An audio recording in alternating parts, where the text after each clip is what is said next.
Saudara-saudari yang terkasih dalam Tuhan, selamat sore berkah dalem.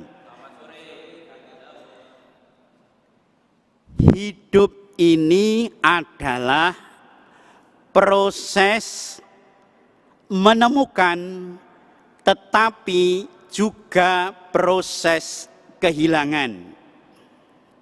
Sekali lagi saya katakan, hidup ini adalah proses menemukan sekaligus proses kehilangan. Dan di dalam proses menemukan dan proses kehilangan itu ada 3 hukum yang tidak bisa kita tolak. Ada 3 hukum yang tidak bisa kita tolak. Hukum yang pertama, orang mau minta umur seberapa panjang pun, ya minta umur seberapa panjang pun, nanti pasti mati. Itu hukum yang pertama. Ya. Jadi mau setiap tahun itu diulang tahuni, nanti pasti mati. Itu hukum yang pertama. Hukum yang kedua, kita mau menjalin relasi seerat apapun, seperti suami istri yang janji dalam pernikahan, dalam untung malang, sehat sakit, suka duka, setia seumur hidup, nanti ya mesti terpisah. Dalam arti juga nanti mati, terpisah. Kalau saya dan romo-romo yang lain itu janjinya kepada Bapak Uskup hanya dijanji, apakah Anda berjanji taat pada saya pengganti saya berjanji. Lalu suami istri kan untung malang sehat sakit suka duka setia seumur hidup. Yang begitu erat itu nanti mesti juga terpisah. Itu hukum yang kedua.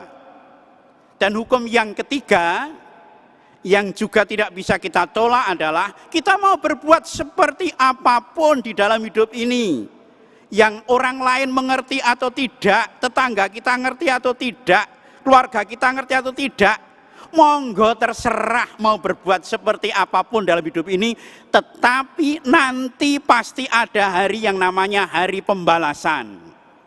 Itu 3 hukum yang tidak bisa kita tolak. Hukum yang pertama, mau minta umur sepanjang apapun, itu nanti pasti kita mati. Saya sering mengatakan, kalau saya dan romo-romo yang lain, romo-romo juga yang romo yang di katedral ini, Romo Didi yang tadi baca bacaan yang pertama, ya, lalu Romo Herman yang menyanyikan Mazmur. Seumur-umur hidup ya saya baru pertama kali ini melihat Romo Herman bermazmur, itu ya baru kali ini ya. Gek pisan iki seumur hidup itu ya. Lalu Romo Yudo yang tadi doa Ratu Surga.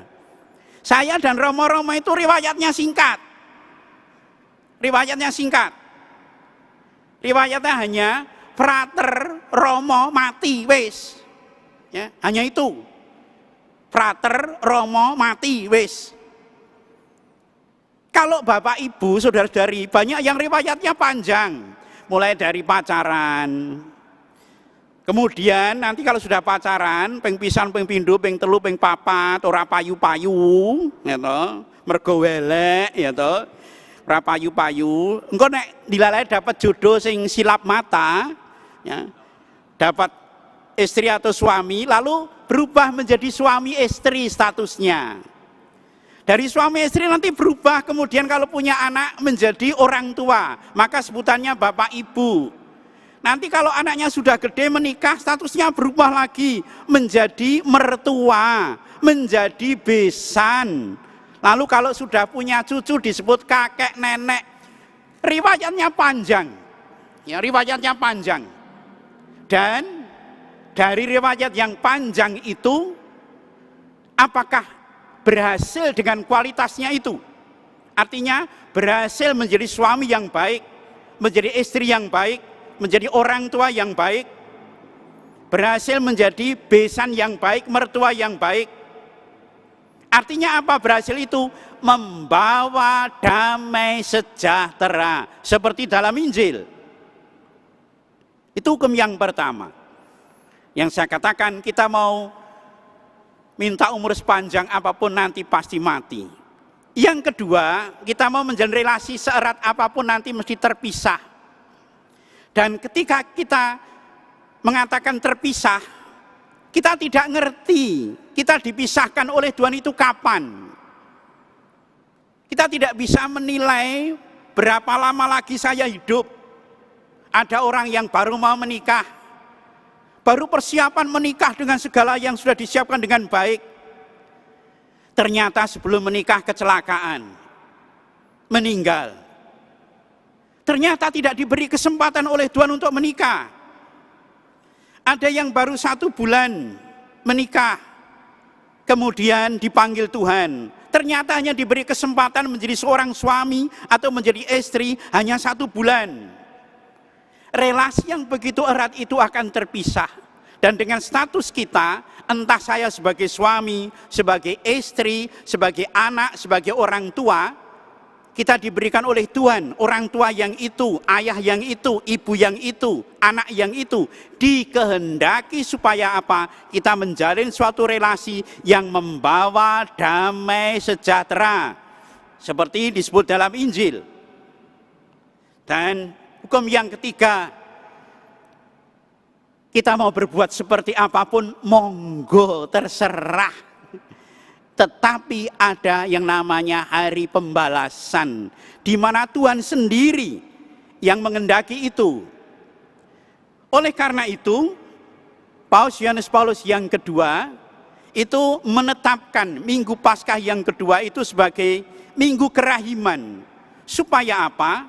Supaya kita pada hari pembalasan itu juga menerima kerahiman Tuhan, berkat belas kasih Tuhan. Sehingga dalam bacaan yang kedua disebut dengan begitu indah dalam bacaan yang kedua, yaitu supaya apa? Dengan demikian kamu memperoleh puji-pujian, kemuliaan, kehormatan pada hari Yesus Kristus menyatakan kemuliaannya. Pada hari Yesus Kristus menyatakan kemuliaannya. Itu artinya apa? Ketika Tuhan hadir menjemput kita. Saya kerap mengatakan, nanti seluruh isi perjalanan hidup kita, itu Tuhan hanya mengatakan 2 kata. Kata yang pertama adalah berbahagialah. Itu bagi orang-orang yang seperti dalam bacaan yang kedua ini, mereka akan mendapat pujian, kemuliaan, kehormatan. Tuhan akan mengatakan berbahagialah. Tetapi bagi orang-orang yang tidak mendapatkan ini, itu Tuhan akan mengatakan celakalah. Maka sabda-sabda Tuhan hari ini dari bacaan yang pertama, kita diajak dengan adanya virus corona itu kita dimurnikan bagaimana cara hidup kita menggereja juga. Karena gereja Katolik itu, di dalam gereja Katolik itu, ya orang sergap ke gereja, ikut misa di gereja, orang sergap mungkin misa di wilayah, tetapi jarang keluarga-keluarga Katolik yang berkumpul bersama di rumah untuk beribadah bersama. Nah, dengan adanya virus corona itu akhirnya apa? Keluarga-keluarga berkumpul beribadah bersama. Ini mungkin Tuhan memurnikan supaya apa? Keluarga-keluarga menjadi eklesia domestika, menjadi gereja keluarga. Kalau bisa misa di paroki, bisa misa di wilayah, lalu kemudian ya harus beribadah di dalam keluarga. Maka besok sesudah virus corona hilang, jangan sampai mesbah-mesbah dalam keluarga itu hilang. Tetap diadakan di keluarga. Bapak-bapak itu sebagai imam gereja, imam-imam dalam keluarga, itu supaya memimpin keluarganya, dididik demikian rupa, sehingga seperti dalam bacaan yang pertama, bersekutu berdoa di dalam keluarga. Dan dari bacaan Injil kita belajar dari Thomas, ya, dari Santo Thomas. Tuhan mengatakan di dalam bacaan Injilnya itu, berbahagialah engkau yang tidak melihat namun percaya. Hidup ini sekali lagi saya katakan proses menemukan, tetapi juga proses kehilangan. Kita mungkin pelan-pelan akan kehilangan. Kehilangan apa? Kehilangan kesehatan. Kita juga pelan-pelan akan kehilangan umur. Sampai nanti akhirnya kita juga akan hilang dari peredaran dunia ini. Tetapi jangan sampai kehilangan kebaikan. Jangan sampai kehilangan kemurahan hati. Jangan sampai kehilangan kesabaran. Jangan sampai kehilangan kasih. Temukanlah itu justru di dalam hidup. Dan yang paling penting, jangan sampai kehilangan Tuhan di dalam hidup. Dan itulah yang dikehendaki Tuhan dalam saat-saat seperti ini di dalam keluarga kita. Supaya apa? Keluarga kita sungguh merasakan damai sejahtera oleh karena kehadiran kita. Suami merasa bahagia oleh karena kehadiran istri, istri merasa bahagia oleh karena kehadiran anak-anak, suami, dan juga seluruh keluarga besar. Sehingga seluruh keluarga besar merasakan kesejahteraan, kedamaian di dalam keluarga. Semoga peristiwa ini sungguh menjadi berkat bagi keluarga-keluarga. Supaya apa? Keluarga sungguh merasakan damai sejahtera dari Tuhan sendiri. Amin.